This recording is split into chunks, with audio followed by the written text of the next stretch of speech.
À Pontarlier comme ailleurs, l'hôpital c'est une ville dans la ville. 1500 personnes y travaillent à la santé de milliers d'autres de jour comme de nuit. Une organisation qui repose entre autres sur les épaules des 225 infirmiers et infirmières de l'établissement, parmi lesquels Louis.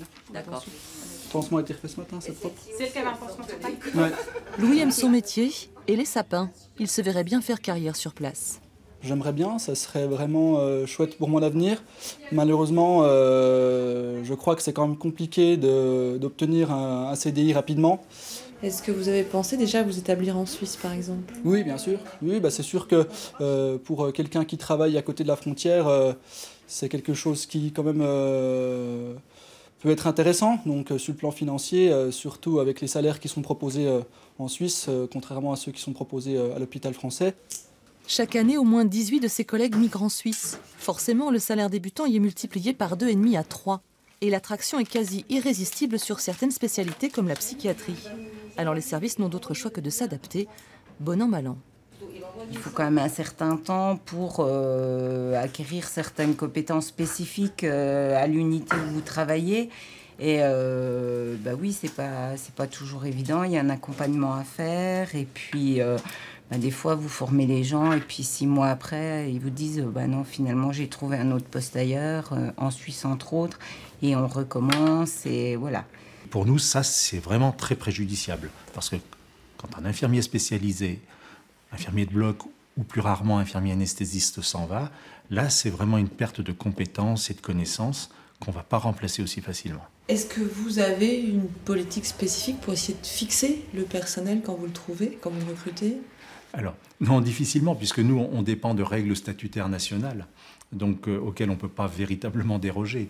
Donc, on est coincé par ce régime-là et on ne peut pas faire beaucoup de régimes de faveur, surtout sur ces métiers-là. Et après, l'antibiogramme va définir l'antibiotique qui correspond au germe. C'est le tableau qui est... À Pontarlier, l'école infirmière sort une quarantaine de diplômés par an. 5 ont le projet de migrer en Suisse dès la fin de leurs études. 10 se destinent au secteur libéral. Les hôpitaux et établissements de soins sont presque les parents pauvres. Et les salaires n'expliquent pas tout. Si les infirmiers sont prêts à faire des kilomètres et une croix sur leurs 35 heures, c'est aussi en raison des conditions de travail. Selon une récente étude de l'OCDE, la France ne brille pas spécialement par ses effectifs. La France, 2,81% d'effectifs IDE, donc infirmières par lit. En Suisse, 4,06%. Et aux USA, 5,93%. On passe du simple au double, voire même au triple. L'état des lieux, il est complètement catastrophique. On sent la qualité de vie au travail qui se dégrade, les conditions de travail qui se dégradent inexorablement depuis à peu près une dizaine d'années. On avait déjà tiré la sonnette d'alarme.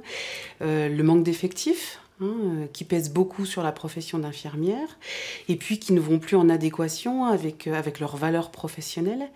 Et souvent, ça se traduit par des arrêts maladie, des burn-out, ou des changements complets d'orientation professionnelle. Certains pays ont légiféré pour fixer des normes obligatoires en matière d'effectifs infirmiers. La France en est loin, et la Suisse est proche, tellement proche.